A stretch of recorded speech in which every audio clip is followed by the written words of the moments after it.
Hi everyone, today I'm going to be starting to colour this lovely bird from Johanna Basford's Flourish book. Actually, I'm showing the wrong one. It's going to be this one here.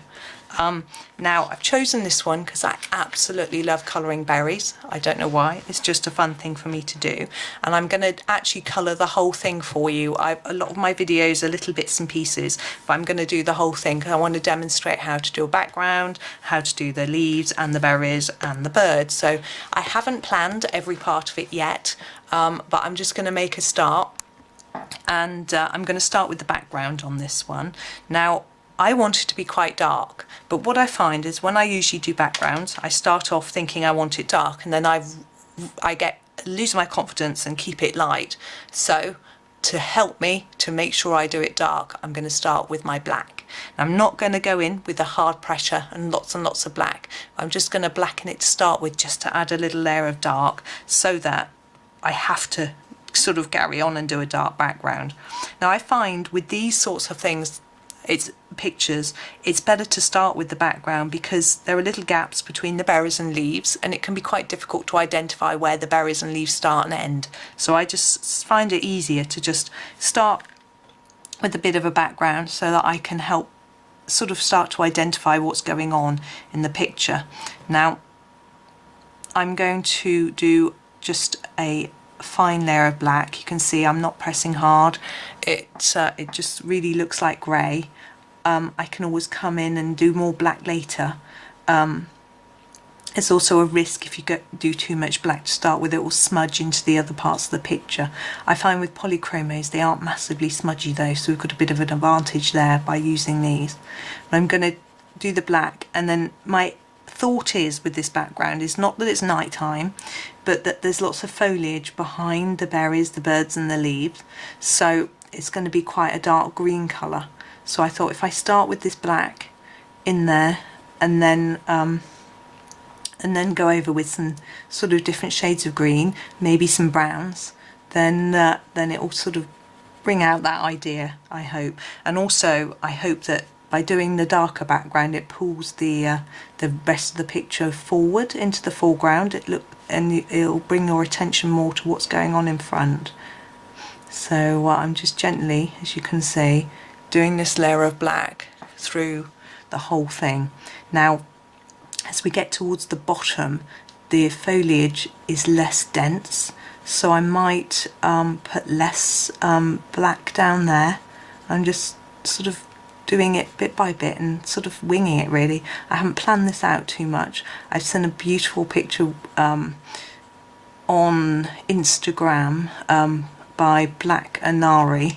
She's amazing, which was a watercolour picture that she'd done with lots of dark browns, blacks and greens, sort of very autumnal, and some sort of reds in the berries, and it just was so beautiful. It just made me think to do something a bit like that.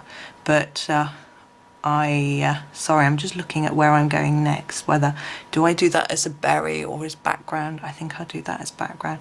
So it just inspired me to do something a little bit darker, a little bit different. So this is what I'm trying. Now I'm assuming that's a gap there between leaves. We could do it as a leaf. You can't really see that's a leaf.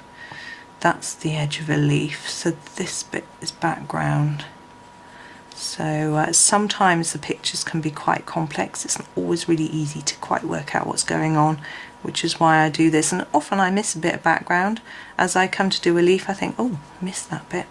So I don't really want to do that when I'm using lots and lots of different colours, because then it's quite difficult to know what to sort of fill it in with. Right, so now you notice I'm just sort of scumbling really with this. Now we're coming down to this area where there's less foliage, and I'm thinking, do I do it lighter? Do I do the black at all? I think I'll do a little bit, especially up here. And also I need to keep my confidence in check. Am I thinking let's not do it because I'm a bit worried about doing black? So maybe I should just put it all down and see where it leads us. Now I might, because I'm not really quite sure how well this is going to come out. I might do some blending, a blending pencil, blending solution, something like that with this background. Not quite sure yet. I'm keeping a very close eye on my camera because the battery doesn't last that long, and I'm aware that this is going to be a bit of a longer video, so we may have to sort of come to a close a bit abruptly. If I think it's going to run out, I might have to charge the battery and come back to it, so I have to wait and see. So I'm keeping an eye on that as well. Now I've gone over the line, which I'm very good at doing, but anyway, just carry on. I tend not to worry too much about cleaning it all up at this very early stage. Now I'm going to twist it round a little bit. Sorry, the bird's going to be on this side. It's just a little bit easier for me to get into this edge here.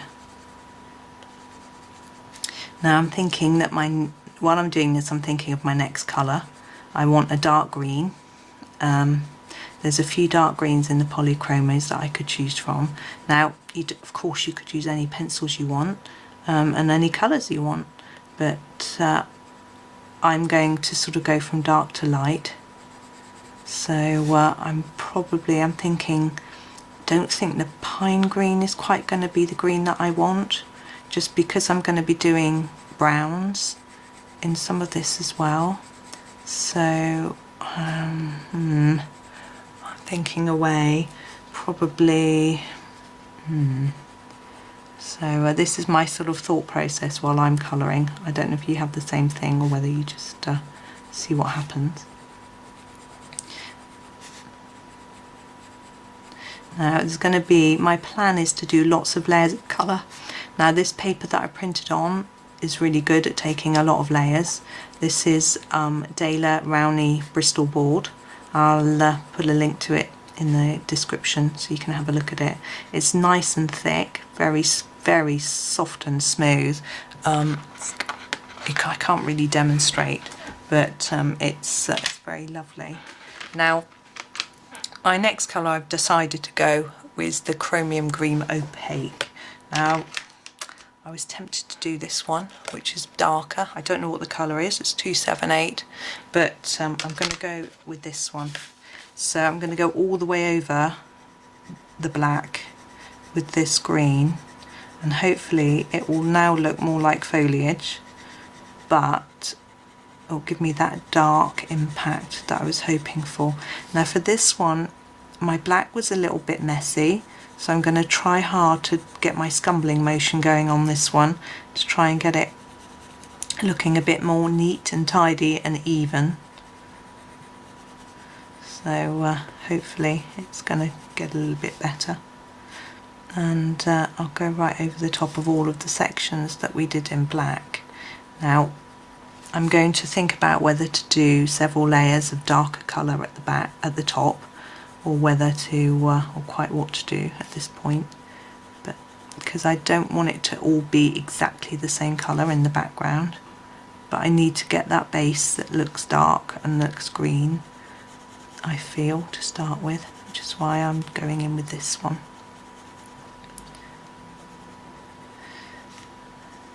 Now I hope you're enjoying, if you've all downloaded Johanna Basford's Flourish. It's a really lovely book, and we're so lucky that she's given it to us for free. This is my third time of doing these birds, I think. I think for me they're the best picture in the booklet, but obviously we all have our own personal favourites.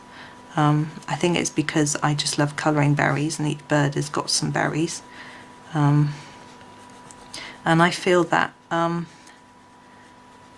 I don't know, these look a little bit more realistic, which I find quite fun as well. Sometimes I like doing something that doesn't look so real, but these just look really cute and real and lovely. And with the birds, they look like certain types of birds, so we can make them look like a real bird if we want to. So I did one with, I was inspired by someone else's beautiful picture, I can't tell you who it was, and I did one like a goldfinch and one like a blue tit and one like a robin, and they were great fun to do. Now what I'll probably do with this is pick a bird to copy. I shall find a picture on online and copy the bird so it looks like a real one. I'm not sure which bird yet. I haven't quite thought through that far, and it might depend on how the colouring works and what I think will work, what colour bird will look right. So as you can see, hopefully, as I haven't been keeping you in shot, I'm really sorry about that, it's looking much more green now.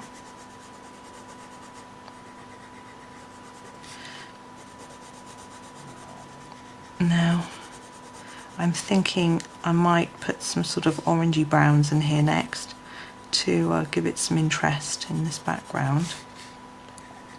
Now Polychromos has some nice orangey browns, the sort of terracotta and those sorts of ones. So I shall have a look and see what I think will work in a minute. But I'm just scumbling away with this background, trying to blend in this black.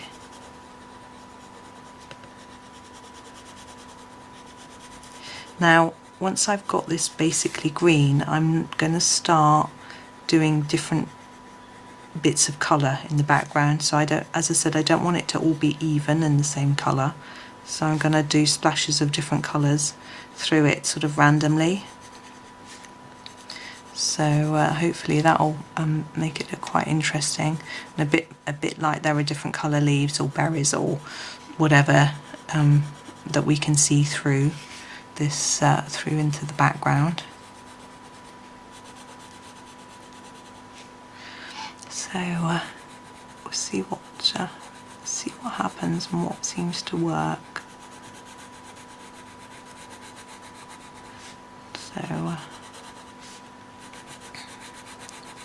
just getting this bit's a bit fiddly down here because we've got all the edge of the bird and the bits of leaves.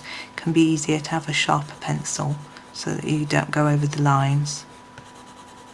And also I can't always see that well. It depends on the light in the room and things like that, and I tend to get quite close sometimes to it. I can't do that when I'm filming, so hopefully it isn't too messy.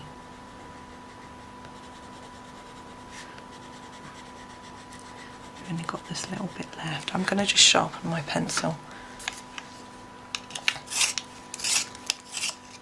Should help to keep it in the lines a bit just at the end here. That's better. Now that wasn't my new sharpener. My new sharpener is a really funky Derwent sharpener with a sort of turn handle, which grinds away at the pencil and produces the most amazing sharp leads. But this, I'm just using my Staedtler Noris sharpener for this. It's a bit quicker as well. Now look, I missed that bit, so I'm just going to do the black layer quickly and then go over it with this green. Now I've noticed it's quite patchy over here, so that's where I'm going to start with a new colour. So I'm just going to put this one to the side so I remember that I'm going to keep them to the side so that I can write in the comments on what colours I've used for you. Now I think I'm going to do this terracotta, as I mentioned. So I'm going to do a sort of splodge of terracotta in this corner on top of the green.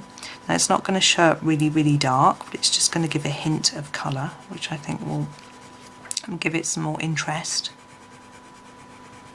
in this corner.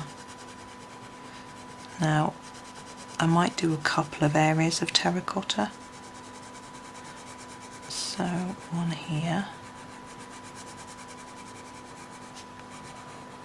You can see it still looks quite greeny because of the base of green and black, but it just gives a sort of slightly different shade of colour, which I think makes it look better. And I'm going to go with a bit of this up here. Sorry, I don't know if you can see that. It's a very small area, this bit. I'm going to fill that all in with the terracotta, this whole area, just make it be easier for me. And then I'm going to to choose another colour to do some hints of, and I think I'm going to do a yellowy colour.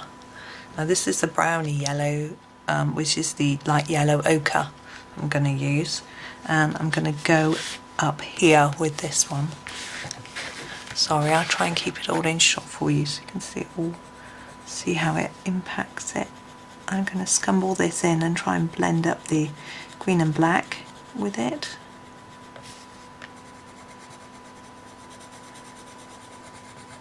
It will actually lighten this corner a little bit as well.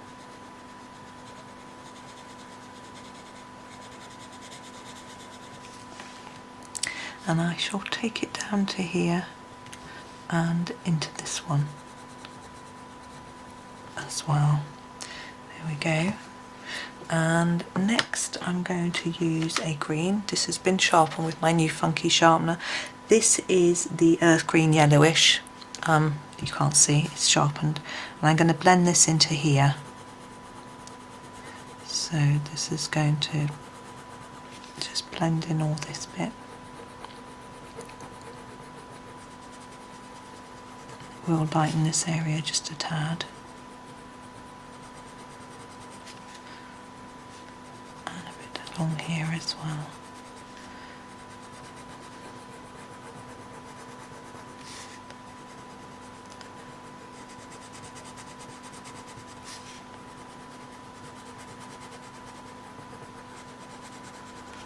Right, and now I'm trying to debate how far along to go. Just go a little bit further along with this one. And I don't know how well you can see, but it's just starting to cover up any white bits that are still showing through, blending together the black and the green.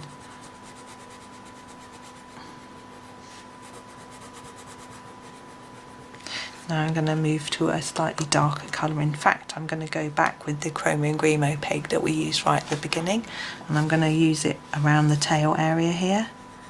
So I think this bit might have been a bit darker.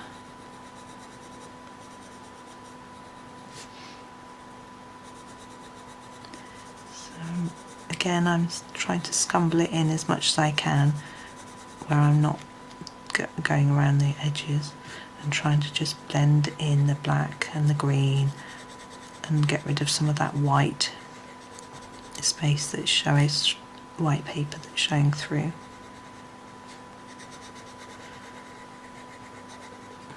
Through these sections of the tail. Now, I'm not going to do a huge area of this.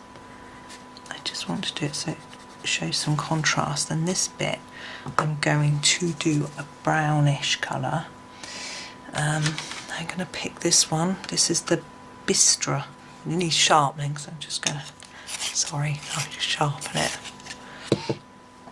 And that'll add a different, still not sharp enough, a different colour again. I haven't forgotten the bit at the top. I'm probably going to put some of this up there as well. Now you can see I'm going over the edges of the leaves. I'm not very good at staying in the lines. Now I might rub that out later, or I might just leave it and not worry too much about it. I don't always worry that much. I find when it's finished you don't always notice. I think sometimes we can get a bit too hung up on things like that, these little details, when it's about the creative process, about the enjoyment and the fun, the relaxation. If you're going to get worried about things, then it's not, it really defeats the object for me. For me, colouring's always been about relaxation, and now hopefully about helping and teaching people a few things. Okay, so I'm going to take that all the way up to here. I'm going to pop another green colour in there, but I'm going to use some of this just up the top here. I did do these before, but they aren't blended very well, so I'm just going to go back over the top of them.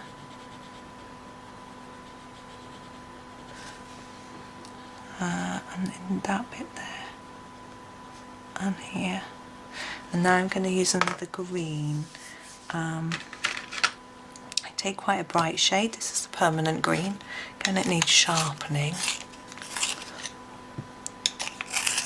And I'm going to do the areas that I haven't done. So this top bit here I haven't done yet. So I'm going to go over this bit.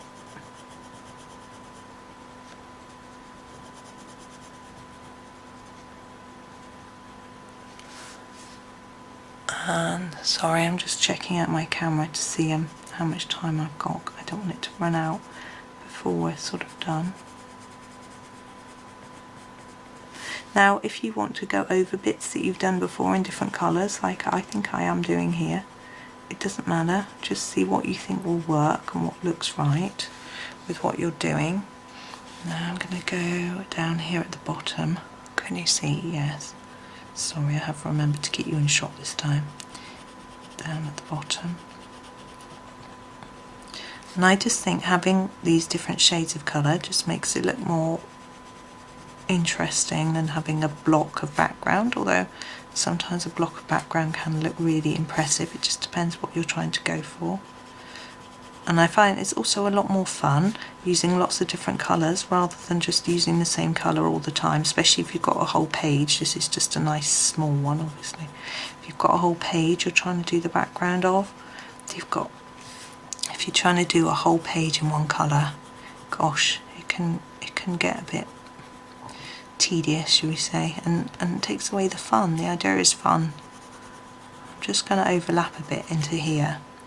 So the idea is it doesn't look like there's a block of colour and a block of colour. Hopefully it looks like one colour is merging into the other. There we go. Now I'm quite happy with how that looks, but I think just to blend it all together I'd probably be tempted to go all over it in one green colour, and I think I will probably pick this colour. Now this is teeny weeny, this is May Green. This is my favourite green, so it's been sharpened a lot of times, and what I'm going to do is just go all the way over the whole of it just to blend it together. Now some colours are better at doing this than others, and it also depends on what you're doing. Also I find sometimes a Prismacolor pencil is better at helping to just blend it all at the end, or you can use a blending pencil. Now I choose all sorts of methods. Now with a blending pencil, sometimes I find it changes the colour ever so slightly, which is what I don't want to do, which is why I'm not using one. I prefer it to go green than any other colour. Blending solution also works quite well. I've got some Zest It that I use, but in a small space like this it can be quite hard to contain it. I've gone out of the lines enough as it is. I don't think I want to do that with some blending solution. And also you could, some people blend with white.